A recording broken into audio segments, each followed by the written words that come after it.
Seigneur, que l'Éternel notre Dieu nous bénisse. Je salue tous nos frères et sœurs qui nous suivent sur le net. Je bénis toute notre communauté, les centres missionnaires Cris d'Espoir, tous les bien-aimés dans le Seigneur qui nous suivaient de partout dans le monde et notre base à Kinshasa qui suit nos programmes en ligne sur Cris d'Espoir Church, sur YouTube comme sur nos pages Cris d'Espoir. Que l'Éternel notre Dieu vous bénisse. Nous sommes en train de vous encourager à suivre nos enseignements parce que nous savons que plus que tout, le Seigneur a besoin d'édifier nos foi. Et la Bible déclare, lorsque le Fils de l'homme reviendra, trouvera-t-il la foi? Et notre foi a besoin d'être nourrie, et nourrie par la parole de Dieu, nourrie par le feu de la présence de Dieu, la prière. Et je vous encourage à continuer à nous suivre et l'Éternel ne manquera pas d'édifier vos cœurs, édifier votre foi pour que vous le serviez dans ce temps particulièrement difficile, mais vous le serviez de tout cœur et vous soyez capable d'être vainqueur devant toutes les ruses de l'ennemi. Que l'Éternel nous bénisse. Prions l'Éternel. Père, je te dis merci pour l'enseignement de cet après-midi. Nous te bénissons pour la grâce et l'onction d'illuminer le cœur, les yeux du cœur de ton peuple. Ma prière, que ton onction touche tous ceux qui suivent nos programmes dans le nom de Jésus. Toi qui suis ce programme, que la main du Seigneur soit sur toi et que le Seigneur t'ouvre l'intelligence afin que tu comprennes le mystère de sa grâce au nom de Jésus-Christ. Amen. Gloire au Seigneur. Que l'Éternel nous bénisse. Cet après-midi, nous avons commencé, dépendant de là où tu es, nous voulons commencer une série d'enseignements dans notre grand programme intitulé « Ivre du Saint-Esprit ». Ce programme de « Ivre du Saint-Esprit », c'est un programme que nous avons commencé qui va aller jusqu'à la Pentecôte pour un grand séminaire de feu que nous allons donner en ligne pour le feu du Saint-Esprit dans le monde. Dieu veut revêtir chacun de nous du Saint-Esprit et du feu. Dans le livre de Matthieu, au chapitre 3, au verset 11, la Bible déclare ceci, je me relire ensemble avec nous. « Moi, je vous baptise d'eau pour vous amener à la repentance, mais celui qui vient après moi est plus puissant que moi, et je ne suis pas digne de porter ses souliers. Lui, il vous baptisera du Saint-Esprit et du feu. » Gloire au Seigneur. J'aimerais, juste par ce passage, commencer à introduire ce grand thème sur la vie ivre du Saint-Esprit, qui est la vie que Dieu attend chaque enfant de Dieu vivre. Dieu ne nous a pas donné une vie naturelle, la vie chrétienne est une vie surnaturelle. La Bible dit dans Jean chapitre 1 verset 12 que tous ceux qui ont reçu Jésus-Christ, alléluia, ont reçu le pouvoir de devenir enfants de Dieu. C'est un pouvoir, c'est une onction. La vie chrétienne est une vie surnaturelle. Nous ne devenons pas enfants de Dieu de manière naturelle. Ce n'est pas une naissance naturelle, mais une naissance surnaturelle par la puissance du Saint-Esprit. Donc dès lors que tu es devenu enfant de Dieu, tu y es né dans le royaume de Dieu, tu y es né d'esprit. Et un être spirituel dans le royaume de Dieu doit mener une vie de plénitude. Qu'est-ce que cela veut dire mener une vie de plénitude, une vie ivre du Saint-Esprit? Dans le livre d'Éphésiens au chapitre 5 au verset 18, la Bible déclare, et verset 19, ne soyez pas ivres de vin, ceux de la débauche, mais soyez au contraire remplis du Saint-Esprit. La vie remplie du Saint-Esprit et la vie ivre du Saint-Esprit est une vie surnaturelle. Et Dieu nous attend vivre cette vie dans ce temps de la fin. Car lorsque nous lisons les livres de Joël, nous avons deux images du temps de la fin. Nous avons cette image du chaos, cette image de la destruction du monde par le péché, par le diable. Mais de l'autre côté, nous avons une merveilleuse promesse. La promesse de la plénitude du Saint-Esprit. La Bible dit, dans ce temps de la fin, dit le Seigneur, je répandrai de mon esprit sur toute chair, vos fils et vos filles prophétiseront, vos jeunes hommes auront de visions, vos vieillards auront de songes, je répandrai mon esprit sur mes serviteurs et sur mes servantes. Pas seulement sur mes serviteurs et sur les servantes. Gloire au Seigneur. C'est que le temps de la fin n'est pas simplement un temps de chaos, mais c'est un temps de puissance. C'est un temps où l'Église va démontrer toute la gloire de Dieu avant l'avènement de Jésus-Christ. Et nous devons, en tant que prédicateurs de l'Évangile, ne pas simplement prêcher les signes du temps de la fin comme les chaos que le monde doit subir, les guerres, ce qui est vrai, mais il y a une merveilleuse promesse que les chrétiens doivent saisir. C'est cette vie remplie du Saint-Esprit. Tant que le Saint-Esprit est sur la terre, tant que l'Église est sur la terre, le diable ne pourra pas manifester toute sa méchanceté parce que l'onction de Dieu dans l'Église est en train de freiner son action. La vie remplie du Saint-Esprit, cette vie ivre du Saint-Esprit, c'est la vie que Dieu veut que chacun de nous puisse mener. Pourquoi le Seigneur parle de ivre? Nous savons que lorsque quelqu'un est ivre, c'est qu'il perd un peu le contrôle de ses sens. Il n'est pas conduit par son intelligence parce que c'est l'ivresse qui le fait bouger, c'est l'ivresse qui le fait voir des choses. Lorsque tu es ivre, tu peux marcher la nuit sans être inquiété qu'il y a des brigands. Parce que tu es comme dans un second état. Et l'Église, pour qu'il puisse naviguer ce temps de la fin, nous devons entrer dans un autre état. L'état d'ivresse, l'état d'une vie remplie du Saint-Esprit. Gloire au Seigneur. Dieu m'a parlé il y a quelque temps. Il m'a dit, dis à mon Église de cesser de me demander des pantalons et de chemises. Qui me demandent le Saint-Esprit. Parce que lorsqu'ils vont recevoir le Saint-Esprit, tout ce dont ils ont besoin, ils les auront. Frères dans le Seigneur, pasteurs, frères, ministres de Dieu, prêchons l'Église à devenir de plus en plus spirituelle. Si nous n'amenons pas l'Église à devenir spirituelle, à devenir des hommes et des femmes remplis du Saint-Esprit, l'Église ne sera jamais riche, l'Église ne sera jamais puissante, la mission ne sera jamais accomplie. Nous pourrons tous parler du retour de Jésus, mais pour que le Seigneur Jésus revienne, il faut que nous puissions faire de grandes moissons. Le ciel ne sera pas fermé vide. Le ciel doit être rempli. Et pour que le ciel soit rempli, c'est la mission de toi et moi en tant que croyants. Nous devons prêcher la bonne nouvelle de Jésus-Christ. Nous devons gagner des âmes. Nous devons faire des disciples pour que le ciel soit rempli. Souvenez-vous du parabole de Jésus-Christ sur l'homme qui avait créé, ce riche qui avait fait une fête et qui a invité des hommes et des femmes de son rang qui ne sont pas venus et qui se sont excusés. Et qu'est-ce qu'il a dit à ses serviteurs? Allez dans les rues, criez, prenez tout le monde, qu'ils viennent, qu'ils remplissent ma maison. Vous voyez, Dieu veut que le ciel soit rempli. Et le ciel ne pourra être rempli que par une église missionnaire, une église remplie du Saint-Esprit. Gloire à Jésus. Le Seigneur m'a dit, cessez de me demander les pantalons et les chemises, cessez de me demander des matériels, demandez-moi le Saint-Esprit. Lorsque l'Esprit du Seigneur Jésus revêtira l'Église, l'Église deviendra fort, puissant économiquement, puissant dans l'influence dans ce monde, que ce soit dans le leadership politique, que ce soit dans le leadership économique. Je le crois, car ainsi a parlé l'Éternel. Le Saint-Esprit, une Église sans la puissance du Saint-Esprit est une Église nue. En fait, l'habit de l'Église n'est pas d'abord le matériel que nous avons, mais c'est ses revêtements spirituels par le biais d'une vie remplie du Saint-Esprit. Actes chapitre 1, verset 8, la Bible dit « Vous recevrez donc une puissance, le Saint-Esprit survenant sur vous, c'est alors que vous deviendrez mes témoins à Jérusalem, en Judée, en Samarie et jusqu'aux extrémités de la terre.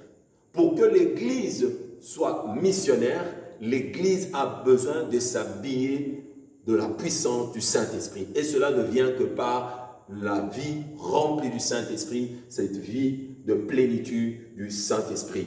Sans la plénitude du Saint-Esprit, nous ne sommes pas des témoins. Nous pouvons parler de la part de Dieu sans être témoins.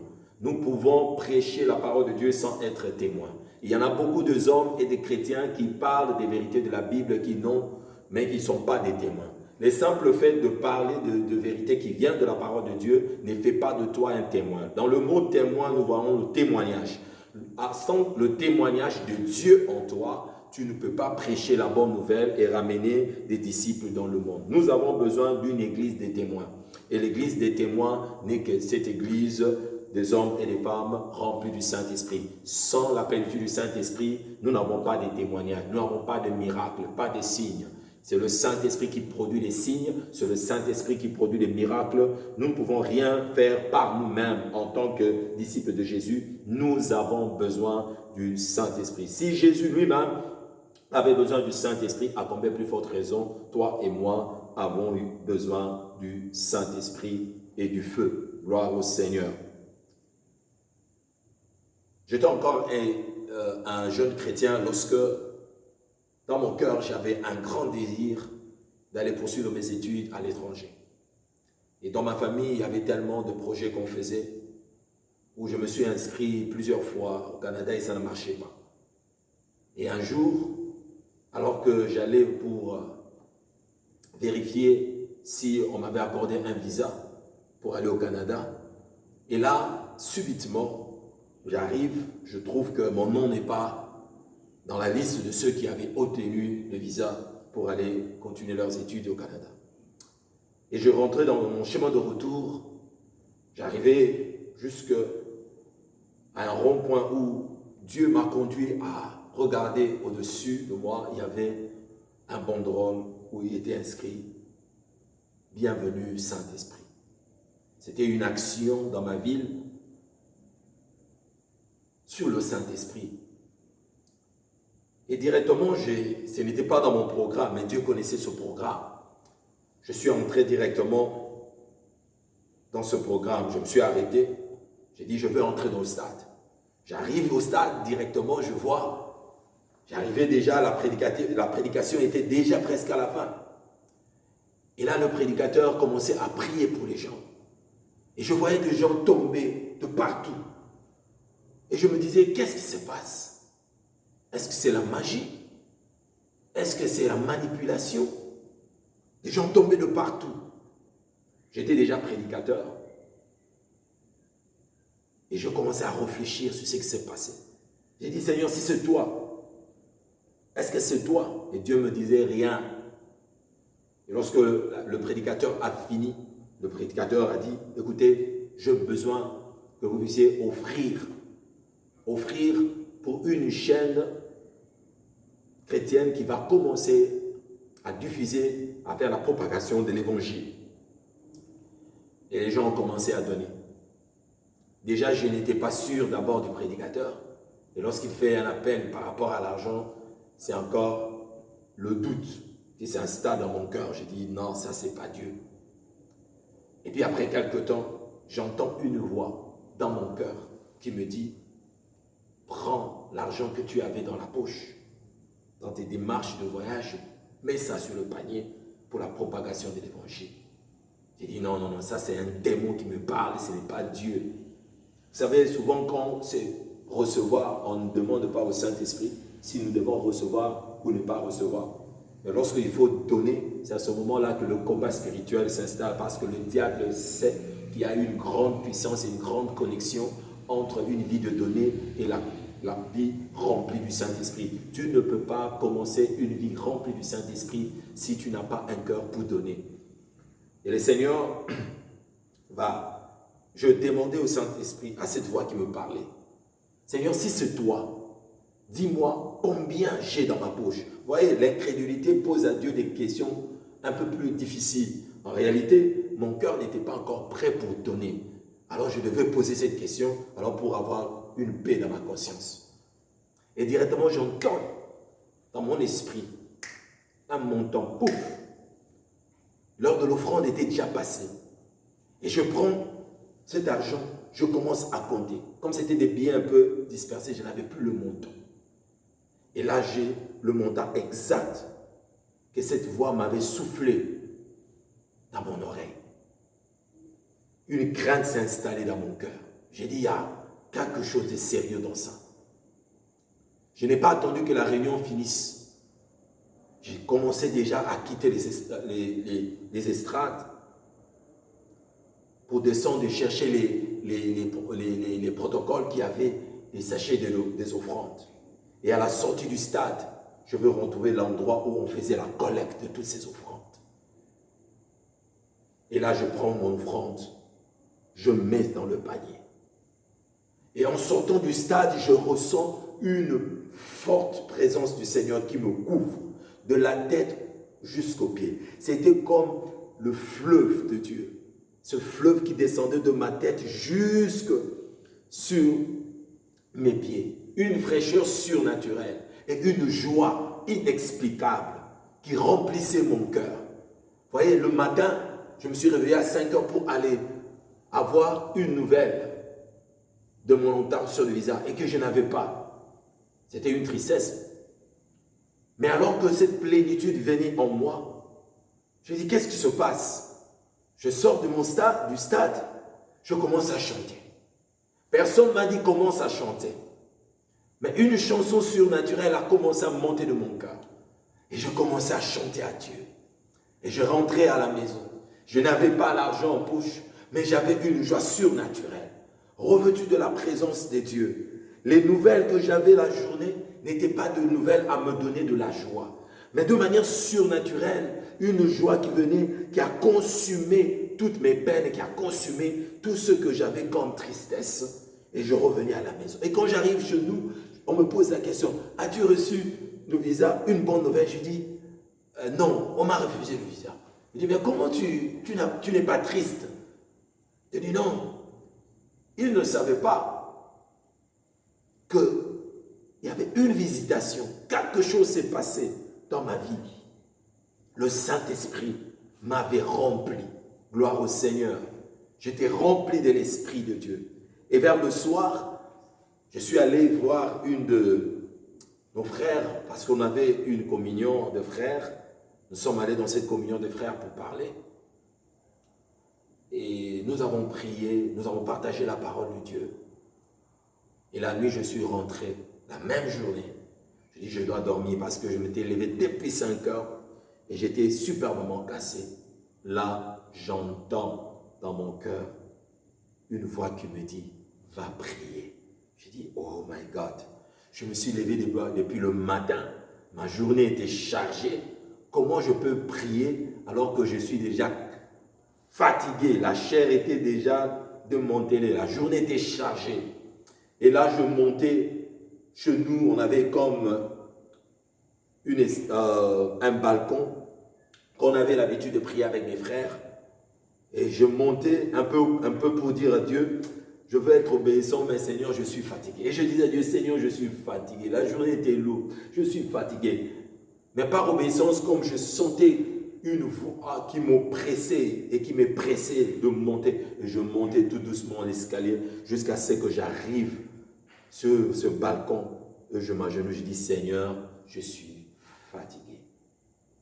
Gloire au Seigneur. Lorsque la plénitude du Saint-Esprit vient en toi, la joie que l'onction de Dieu apporte est une joie surnaturelle qui ne dépend pas de la crise de coronavirus, qui ne dépend pas des circonstances de la vie, des réalités naturelles dans lesquelles tu peux opérer. La vie aura toujours des défis, nous aurons toujours des défis, mais Dieu nous a appelés à une vie surnaturelle. Ta joie ne dépend pas et ne doit pas dépendre de ce que tu vis, mais ta joie doit dépendre de la plénitude de l'Esprit. Gloire au Seigneur. Alors j'ai monté les escaliers, je commençais à dire, Seigneur, je suis fatigué. Et directement, j'étais comme touché par l'Esprit. Une main me touche, je tombe par terre. Je dis, mais c'est pas possible, c'est ce que j'ai vu dans le stade. C'est ce que j'ai vu dans le stade. J'essayais de me relever, je tombais. Chaque fois que je voulais me relever, je dis, c'est pas la fatigue.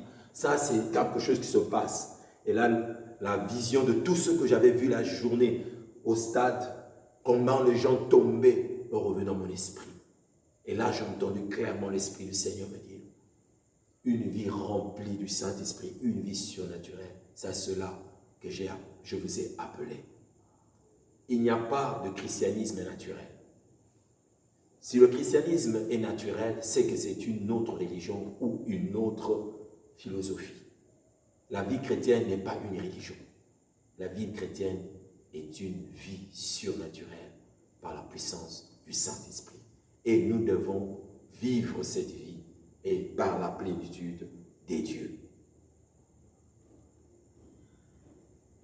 Et le matin, je suis allé comme d'habitude prêcher, comme je prêchais.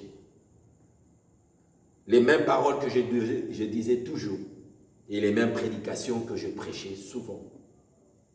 Mais ce jour-là, dans notre communion des frères, lorsque je commençais à parler, toute l'assemblée des gens pleurait. Il y a une sœur qui fréquentait notre ministère, mais qui n'était pas convertie. Touchée par l'esprit, elle a commencé à se repentir, elle a commencé à pleurer. Je dis, qu'est-ce qui se passe? Les amis sont venus me poser la question. Qu'est-ce qui s'est passé? On était avec toi la nuit. Qu'est-ce qui s'est passé? Il y avait une rencontre surnaturelle avec la personne du Saint-Esprit. Et c'est de cette rencontre que je suis en train de parler maintenant. Que la vie chrétienne n'est pas une vie naturelle. C'est une vie surnaturelle par la puissance du Saint-Esprit. La main de Dieu peut être sur toi.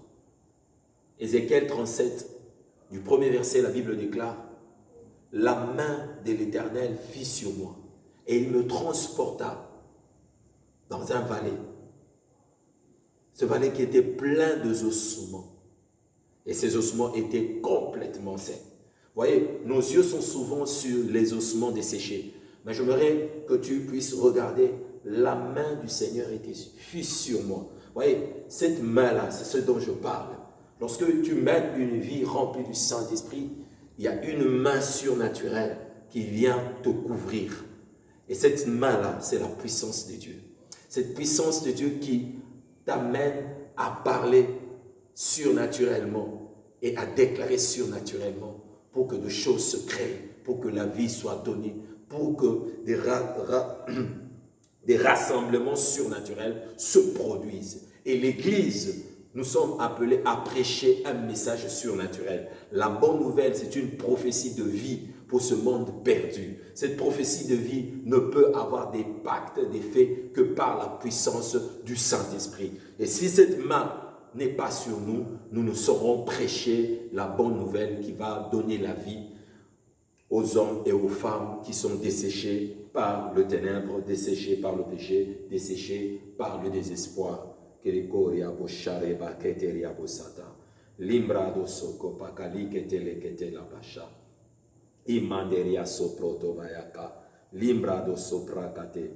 qu'une vie remplie du Saint-Esprit, c'est la main de Dieu qui vient couvrir ta main, qui vient couvrir ta vie. Et beaucoup de chrétiens n'ont pas une couverture de l'Esprit. Ils sont sincères. Ils marchent, ils lisent la parole de Dieu, mais ils ne sont pas couverts du Saint-Esprit. Une vie remplie du Saint-Esprit est une vie couverte de la puissance de Dieu. Et le Seigneur veut nous couvrir plus que tout dans ce temps de la fin de son Esprit Saint. Tellement de batailles, tellement de combats que nous devons relever et nous ne pourrons le faire que par la puissance de Dieu. Car ce n'est ni par la force, ni par la puissance. C'est par mon esprit, dit le Seigneur. Dans Marc au chapitre 16, à partir du verset 17 jusqu'au verset 19, la Bible déclare « Allez prêcher la bonne nouvelle à toute la création. Celui qui croira et se fera baptiser sera sauvé. Voici le signe qui accompagneront ceux qui auront cru en mon nom. » Voilà, Dieu lie. J'aimerais que tu sois attentif. Il lie ton salut à la libération. C'est-à-dire, tu es sauvé pour libérer ce monde enchaîné dans les ténèbres. Tu es sauvé pour être un instrument de salut pour ce monde perdu. Il ne peut pas avoir de véritables chrétiens qui sont qui soient ou qui se disent être sauvés sans ressentir dans leur cœur l'empressement de la mission pour le salut de ce monde perdu, de ce monde enchaîné, emprisonné par Satan. Voici les signes qui accompagneront ceux qui auront cru en mon nom. Ils chasseront des démons. Ils imposeront le main sur les malades et les malades seront guéris. Ils saisiront des serpents. Vous croyez que cela est possible sans la puissance de Dieu? Impossible. S'il est impossible de chasser des démons sans le Saint-Esprit, il est impossible de saisir des serpents, des puissances des ténèbres, les arrêter, les stopper sans l'action du Saint-Esprit. Il est impossible pour une église qui n'est pas remplie du Saint-Esprit, un chrétien qui n'est pas rempli du Saint-Esprit, de s'élever et de stopper l'action démoniaque. Impossible. Paul, dans le livre des Actes, la Bible déclare que Paul, les fils de Séba, qui étaient des exorcistes, ont cherché à chasser des démons sans une vie remplie du Saint-Esprit. Ces démons se sont chargés d'eux, ces démons les ont maltraités. Dans d'autres versions, il est écrit, ces démons les ont humiliés et les ont déshabillés. C'est-à-dire que lorsque nous ne sommes pas remplis du Saint-Esprit, dans les batailles spirituelles, il est impossible de confronter le diable parce que le diable n'a pas peur de ta théologie. Le diable n'a pas peur de tes diplômes. Le diable n'a pas peur du français, de l'anglais que nous parlons dans nos églises. Le diable n'a peur que du Saint-Esprit. Lorsque l'église est remplie du Saint-Esprit, c'est alors que le puissant des ténèbres recule. Lorsque nous ne sommes pas revêtus du Saint-Esprit, nous ne saurons pas faire reculer, que ce soit dans nos familles, que ce soit dans nos villes, que ce soit dans nos églises, les assauts sataniques et les oppressions. Il y a tellement d'oppressions dans ce temps de la fin et nous avons besoin plus que tout d'une vie remplie du Saint-Esprit. Remarquez ce que les démons ont répondu au fils de Séba dans le livre des Actes, au chapitre 16, la Bible déclare que les démons ont dit, nous connaissons Paul, nous connaissons Christ. Nous connaissons Christ, nous connaissons Paul. Vous, qui êtes-vous? Vous n'avez pas le droit de nous chasser. Donc, les démons ne sortent pas simplement parce que tu les as chassés. Ils sortent parce que tu as l'autorité et la puissance de Dieu. C'est-à-dire, ils sont soumis à l'autorité de Dieu et à la puissance de Dieu. L'autorité de Dieu, nous le recevons lorsque nous devenons enfants de Dieu, parce que cela nous donne le statut de fils de Dieu dans le royaume. Et la puissance de Dieu, nous le recevons par le baptême du Saint-Esprit. Tellement beaucoup de chrétiens sincères ne cherchent pas la vie remplie du Saint-Esprit parce que simplement ils sont sûrs qu'ils sont nés de nouveau. Être né de nouveau vous donne simplement une première marche dans le domaine de l'autorité de la puissance du royaume de Dieu. Mais vous ne pouvez pas renverser de grandes batailles simplement par le fait que vous êtes sincèrement né de nouveau. Et c'est là où l'Église, nous devons nous enseigner pour que nous comprenions les mystères de la puissance et de l'autorité dans notre royaume. Le fait que tu sois né de nouveau ne te donne pas automatiquement la puissance de résister au diable. La Bible dit, certains démons ne partent que par de jeûnes et prières. C'est qu'il y en a certains démons qui ne vont te respecter que lorsque ta consécration va s'élever. Lorsque une consécration est faible, certains démons ne savent pas plier, malgré que tu es enfant de Dieu, malgré que tu le commandes de sortir. Lorsque tu es un chrétien qui n'est pas rempli du Saint-Esprit, donc il faut oublier. Tu peux déclarer par ta bouche, tu peux chasser les démons sincèrement, tu n'es en train simplement de parler. Mais ton commandement n'a pas de force parce que la puissance qui les fait reculer, c'est la puissance du Saint-Esprit. Ce n'est ni ta voix, ni l'éloquence de ta voix, mais c'est la puissance du Saint-Esprit. Alléluia. Prions le Seigneur. Père, je viens prier pour un homme, une femme qui a soif, qui désire entrer dans la plénitude. Je prie dans le nom de Jésus que là où tu es, qu'une expérience surnaturelle vienne maintenant. Seigneur, de la même manière tu m'as visité, je prie maintenant que tu touches un homme, une femme, et que tu le remplisses du Saint-Esprit. La Bible déclare, lorsque tu viendras, tu nous baptiseras du Saint-Esprit et du feu. Je prie dans le nom de Jésus, là où tu es, sois rempli du Saint-Esprit au nom de Jésus. Tu es pasteur, sois rempli du Saint-Esprit au nom de Jésus. Peu importe ce que tu es dans le royaume de Dieu, je prie dans le nom de Jésus-Christ que tu sois revêtu du Saint-Esprit et que tu deviennes ivre, que cela déborde au nom de Jésus-Christ de Nazareth. Que tu sois plongé, immergé dans la plénitude du Saint-Esprit et que de fleuves commencent maintenant à jaillir de ton sein et que tu nages dans le fleuve de l'Esprit de Dieu pour une vie surnaturelle au nom de Jésus-Christ.